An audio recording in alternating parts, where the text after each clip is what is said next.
Sinagot ni Councilor Volta de los Santos, Majority Floor Leader, ang dahilan ng pagpapaliban ng pagpasa ng ordinansa kaugnay sa Supplemental Budget No. 2. Dagdag pa ay tiniyak niya na ang mga pagkakaantala sa mga supply ng gamot sa health center at iba pang programa ay maaaksyonan. Ibinahagi din niya ang ilang pa sa mga ordinansang naaprubahan para sa lungsod ng Pasig. Good news muna tayo na may mga naipasa na po tayo ng mga resolution and ordinansa. No? Isa doon yung patungkol doon sa isa na namang pamilya na matagal na nakuha yung lupa nila. Ang sa bisa ng ordinansa ay maaari na po sila mabayaran yung mga just compensation. No? At masaya ako dahil sa Barangay Bambang at specifically kilala ko naman yung pamilya. Anyway, isa rin sa mga napag-usapan ay yung sa ating pagpasa ng supplemental budget na nagkaroon ng motion na i-suspend muna for consideration, meaning pag-usapan muna uli, ibalik dahil ilang punto yung nakita. Number one, ay punta ni Vice Mayor Dodot, our presiding officer, na baka kailangan na i-check namin kung yung legality ng pagdadagdag, no, pag-amend ng halaga dun sa proposed supplemental budget, kasi initially that's more than 900 million lang po yung una, pero dahil may na-revert po na pondo sa general fund ay idinagdag po ito na sana naman ay pambili sana ng mga lupa, no, na magagamit din ng mga Pasigueño.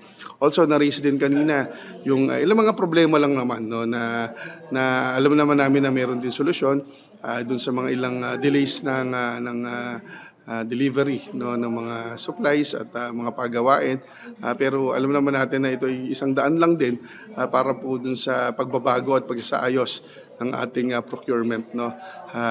Pero syempre katulad na naipunto kanina, syempre kapag may mga delays, ang tinatanong din po ay yung mga halal na opisyales mula kay Mayor Vico hanggang sa amin pong mga konsehal.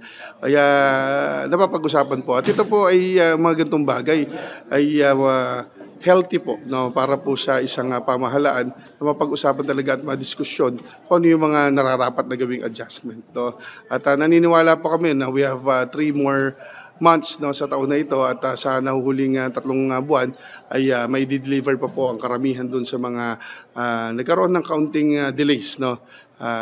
Number 1 po dun sa sinasabi nga kanina Conse Eric, dun sa delivery ng medicine ay alam ko ay makakarating din naman yan, at ganoon din sa infrastructure doon na dito lang sa dapat ay may na mahigit 50 na projects po sanang ipapasa, no, o isasagawa kung ipapasa itong supplemental budget na to. Pero inaalam po muna namin, no, kung sasapat ba yung 3 buwan para talagang i-deliver natin itong mga ipapangako natin sa ilalim ng supplemental budget. Pero sa mga nanonood po kanina, at kung baka may nakapanood po kanina ng aming live sa session, no, na live streaming ng aming session, yan po ay nakikita niyo po talaga na kami po ay pinag-uusap-usapan po namin lahat ng bagay na alam namin po makakabuti po sa lahat ng mamamayang Pasigueño. Again, nandito lang po kami. Huling mensahe ko na rin po sa lahat.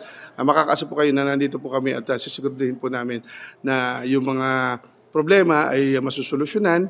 Gagawa tayo ng solusyon, at ang lahat naman po ng inyong kahilingan sa pangunguna ng ating Mayor Vico Soto, Vice Mayor Dodot Jaworski at Congressman Roman Romulo ay maidi-deliver po sa inyo, lalo na sa mga panahon na kinakailangan ito. Ako si Luan Peñano para sa latest ng iNews Pasig.